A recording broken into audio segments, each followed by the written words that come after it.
Dear students, आज हम problem करेंगे रैंकाइन साइकिल की, जिसमें कि टरबाइन वर्क और पंप वर्क दोनों निकालना है। साथ ही साथ में इफिशिएंसी दी हुई है टरबाइन और पंप की, आइसेंट्रोपिक इफिशिएंसी। तो सबसे पहले हम प्रॉब्लम को रीड कर लेते हैं और उसके बाद उसको सॉल्व करते हैं डेटा गिवन के साथ में। तो प्रॉब्लम में दिया है 550 kilowatt steam power plant इंटर्स dry saturated steam eight 30 bar to a turbine and expand to a condenser pressure of 0.1 bar. The condensate is then pumped back to the boiler. The turbine and the pump process are the adiabatic. हम ऐसा मान के चल रहे हैं जो उनके अंदर प्रोसेस हो रही है टरबाइन और पंप की, वो एडियाबेटिक है। Both turbine and the pump have the isentropic efficiency of 0.9। Calculate पहला पंप वर्क, दूसरा स्टीम फ्लो रेट, तीसरा steam supplied in the boiler, चौथा थर्मल इफिशिएंसी, पांचवा रैंकाइन साइकिल थर्मल इफिशिएंसी। ये हमें कैलकुलेट करना है। तो सबसे पहले डेटा गिवन हम लिखते हैं। तो हमारे पास जो डेटा है वो पहला है बॉयलर प्रेशर, जिसे कि इनलेट प्रेशर बोल रहे हैं। ये हमारे पास 30 बार दिया है।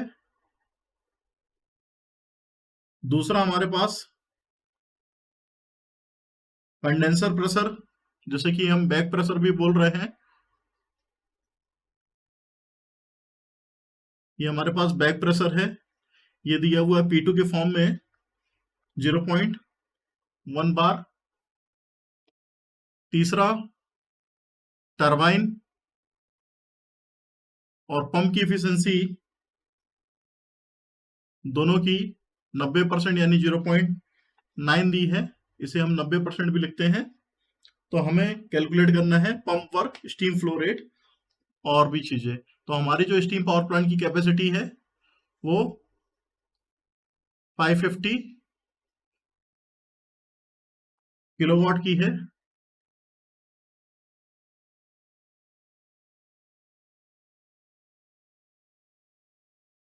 तो हम यहाँ पे प्रेशर के अकॉर्डिंगली स्टीम टेबल से वैल्यू को यहाँ पे पुट कर देंगे।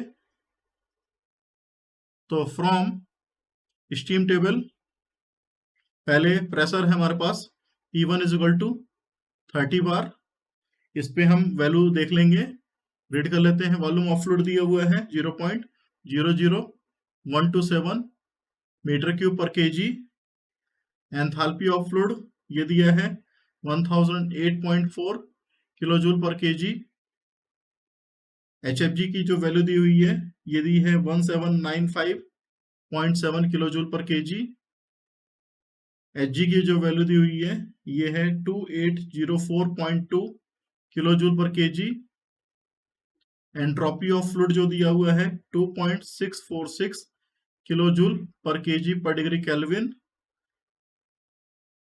SFG की जो वैल्यू दी है 3.541 किलो जूल पर केजी पर डिग्री केल्विन। SG की जो वैल्यू दी हुई है ये 6.187 किलो जूल पर केजी पर डिग्री केल्विन। और इसी तरीके से 0.1 बार जो कि प्रेशर P2 है, जो कि बैक प्रेशर कहलाता है। बैक प्रेशर पे हम वैल्यू को रीड कर लेते हैं। तो वॉल्यूम ऑफ जो फ्लूइड है ये दिया है 0.001010 मीटर क्यूब पर केजी। एंथैल्पी ऑफ फ्लूइड दिया है 191.83 kilo joule per KG.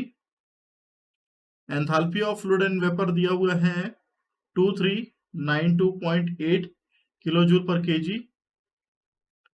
Enthalpy of vapour दिया हुआ है 2584.7 किलो जूल पर केजी, जो कि समीशन होता है HF प्लस HFG का। एंट्रोपी ऑफ जो फ्लूइड है वो दी हुई है 0.6493 किलो जूल पर केजी पर degree kelvin. Entropy of fluid and vapour जो दिया हुआ है वो है 7.5009 किलो जूल पर केजी पर डिग्री केल्विन। और Sg की जो वैल्यू दी हुई है ये 8.1502 किलो जूल पर केजी पर डिग्री केल्विन। तो यहाँ पे सबसे पहले जो डायग्राम है उस डायग्राम के हिसाब से हम देखेंगे कि 0.4 जो है ये टरबाइन का इनलेट सेक्शन है जहां से कि स्टीम एक्सपांड हो रही है। तो 4 to 5 आइसेंट्रोपिक एक्सपांसन है टरबाइन के अंदर, ये आइडियल एक्सपांसन है। लेकिन जो 0.6 है, जिसे कि हम डॉटेड लाइन से शो कर रहे हैं, ये एक्चुअल एक्सपांसन है। तो 4 to 6 एक्चुअल एक्सपांसन से हो रहा है। इसी तरीके से 1 to 2 जो है आइसेंट्रोपिक कंप्रेशन है पंप में, लेकिन जो डॉटेड लाइन से 0.3 दिख रहा है, ये एक्चुअल कंप्रेशन है। तो एक्चुअल कंप्रेशन जो है वो ज्यादा रिक्वायरमेंट रहेगा comparing to the isentropic compression के। इसी तरीके से जो टीएस डायग्राम में आप देख रहे हैं, 4 to 6 में आइसेंट्रोपिक जो एक्सपांसन रहेगा वो हमारा कम रहेगा comparing to the actual expansion के। तो यहाँ पे अभी हम बात कर रहे हैं कि 0.4 पे एंट्रोपी और 0.5 पे एंट्रोपी दोनों कांस्टेंट रहेगी। तो उससे हम 5 पॉइंट पे एंट्रोपी की वैल्यू निकाल सकते हैं। जैसे ही हमारे पास 5 पॉइंट पे एंट्रोपी आएगी, उससे हम एंथैल्पी निकाल सकते हैं टरबाइन के एग्जिट सेक्शन पे। तो यहाँ पे हमारे पास लिखेंगे सबसे पहले entropy at 4 is equal to entropy at 0.5। तो इसको हम S4 is equal to S5 लिख सकते हैं। अब चूंकि S4 पे 4 पॉइंट पे जो स्टीम आ रही थी वो ड्राई सैचुरेटेड थी, जिसकी वैल्यू यहाँ पे दी हुई है, ये S4 के बराबर है। तो 6.187 इज इक्वल टू S5 के लिए SF5 फार्मूला यूज करेंगे प्लस X5, और SG5 माइनस ऑफ SF5 ये फार्मूला यूज करेंगे। तो 5 मतलब यहाँ पे अपने पास फ्लूइड के लिए जो एंट्रोपी की वैल्यू वो देखेंगे। तो यहाँ पे दी हुई है SG की वैल्यू 8.1502 दूसरे प्रेशर पे, और फ्लूइड की जो एंट्रोपी दी हुई है 0.6493 है। तो 6.187 इज इक्वल टू 0.6493 प्लस हमें x5 निकालना है, multiply by SG 8.1502 minus of 0.6493। तो यहां से x5 की जो है वैल्यू निकल आएगी 0.7383। इसको यहाँ पे रख लिया हमने। इसी से हम H5 वैल्यू निकाल लेंगे एंथैल्पी 0.5 पे। तो इसके लिए फार्मूला रहेगा HF5 plus x5 multiply by HFG5, ये भी हम लिख सकते हैं। तो ये दूसरे एंड पे रहेगी, चूंकि प्रेशर P2 आ जाता है वहां पे जब एक्सपांसन करते हैं। तो H5 is equal to 191.83 plus 0.7383 multiply by 2392.8, ये हमारी वैल्यू दी हुई है। फ्लूइड के लिए भी दी हुई है और फ्लूइड एंड वेपर के लिए भी दी हुई है। तो यहां से हम H5 की वैल्यू को कैलकुलेट कर लेंगे, जो निकल के आ रही है 1958.5 किलो जूल पर केजी। अब चूंकि हमारे पास टरबाइन की एफिशिएंसी भी दी है और पंप की भी एफिशिएंसी दी है, तो सबसे पहले हम बात कर लेंगे टरबाइन की एफिशिएंसी के लिए, जो कि हमारे पास दी हुई है 0.9, और इसके लिए फार्मूला रहेगा H4 माइनस ऑफ S6 जो कि एक्चुअल है, H4 माइनस ऑफ H5 जो कि आइसेंट्रोपिक है। तो यहां से हमारे पास जो वैल्यू निकल के आएगी वो S6 की आएगी, क्योंकि हमारे पास H4 पता है, हमारे पास H5 पता है, टरबाइन की एफिशिएंसी दी हुई है। तो H4 की एंथैल्पी का मतलब ये है कि ड्राई सैचुरेटेड स्टीम एक्सपांड हो रही थी, तो Hg बराबर H4 रहेगा यहाँ पे। तो 0.9 is equal to H4 2804.2 minus of S6 अपने को निकालना है, अपॉन 2804.2 माइनस ऑफ H5 की वैल्यू आ चुकी है 1958.5। तो यहां से S6 की वैल्यू आ जाएगी जो हमें चाहिए है, ये वैल्यू आ रही है 2043.1 किलो जूल केजी। अब अपने को पंप की एफिशिएंसी भी दी हुई है। तो पंप की एफिशिएंसी के लिए जो फार्मूला रहेगा 0.9 90%, और ये फार्मूला रहेगा isentropic upon actual work done, अपने को हरदम ज्यादा रिक्वायरमेंट रहेगा। तो अब हम यहाँ पे पंप की एफिशिएंसी के लिए काम करेंगे। तो उसके लिए हमको चाहिए H2 की वैल्यू। H2 की वैल्यू के लिए फार्मूला रहेगा अपने पास H1 plus volume of fluid pressure difference P2 minus of P1 multiply by 10 to power 2 kilo joule per KG.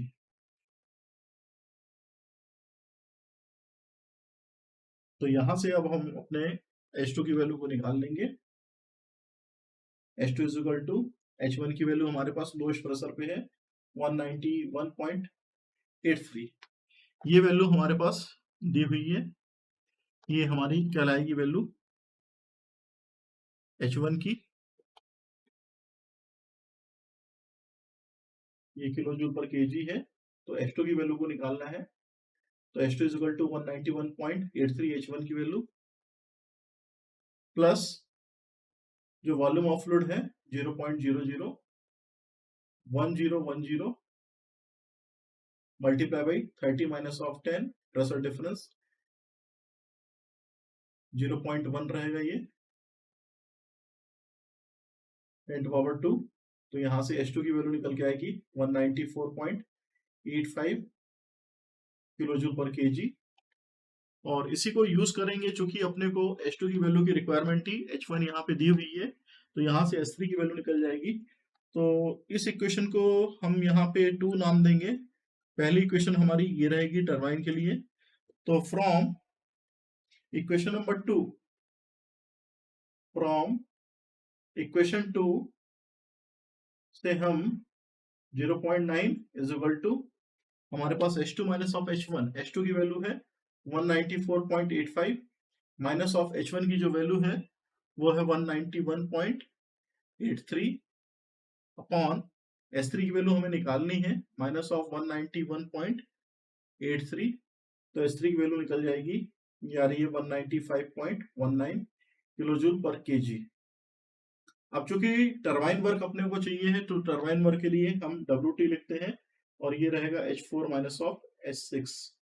चूंकि S6 जो है ये ओरिजिनल वैल्यू है इसकी, और S6 की वैल्यू को ही हम यूज करेंगे टरबाइन के वर्क के लिए। तो H4 की वैल्यू हमारे पास ऑलरेडी यहाँ पे लिखी हुई है 2804, जो कि हमने स्टीम टेबल से रीड करी है, माइनस ऑफ S6 की वैल्यू है हमारे पास 2043.1। तो टरबाइन वर्क निकल के आएगा हमारे पास 761.1 किलो जूल पर केजी। इसी तरीके से हम पंप वर्क को कैलकुलेट कर सकते हैं WP, और WP के लिए फार्मूला रहेगा H1 माइनस ऑफ S3। तो H1 की जो वैल्यू रहेगी हमारे पास ये रहेगी 191.83 माइनस ऑफ S3 की जो वैल्यू है वो 195.189। तो पंप वर्क जो है हमारा यहाँ नेगेटिव आएगा, जो कि रिक्वायर्ड रहता है 3.36 किलो जूल पर केजी। ये आंसर के रूप में हम यहाँ पे लिख सकते हैं। अब नेट वर्क टन जो रहेगा वो turbine work minus pump work का डिफरेंस रहता है। तो टरबाइन वर्क अपने पास है 761.1 माइनस ऑफ 3.36। तो यहां से निकल के आ रहा है नेट वर्क टन की जो वैल्यू आ रही है वो आ रही है 757.74 किलो जूल केजी। अब हम निकालेंगे स्टीम फ्लो रेट।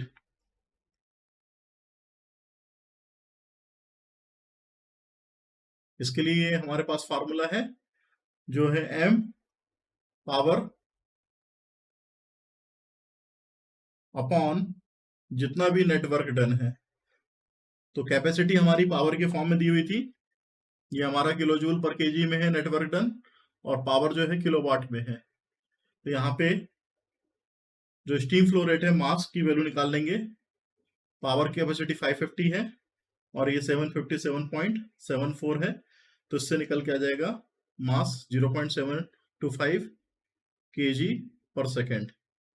अब heat supply rate in the boiler वो भी हम निकाल सकते हैं, उसके लिए भी फार्मूला है।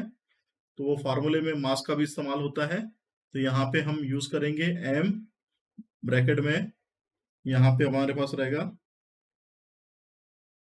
3 माइनस ऑफ H2। तो ये हीट सप्लाई निकल के आएगा और 0.725 28024 ये 4 रहेगा, क्योंकि 4 पॉइंट पे थी, माइनस ऑफ 195.19। तो heat supply in the boiler निकल के आएगा 1891.53 किलोवाट। फिर थर्मल इफिशिएंसी हम निकाल सकते हैं, ये सब आंसर के रूप में हम यहाँ पे लिख सकते हैं। ये भी हमारा आंसर था। अब हमारा जो है थर्मल इफिशिएंसी जो हमें चाहिए है वो हम निकाल सकते हैं। तो थर्मल इफिशियंसी जो है हमारे पास यहाँ पे फार्मूला जो स्टैंडर्ड है, network done upon heat supply, तो ये 757.4 अपॉन हीट सप्लाई की वैल्यू है 1891.53। तो थर्मल इफिशियंसी निकल के आएगी हमारी यहाँ पे 40%। ये भी एक आंसर के रूप में हम लिख सकते हैं। और उसके बाद जो रिलेटिव साइकिल इफिशियंसी है वो हम रैंकाइन साइकिल वो निकाल सकते हैं। रैंकाइन साइकिल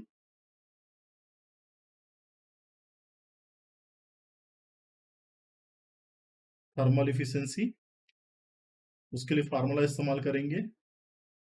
तो ये फार्मूला रहेगा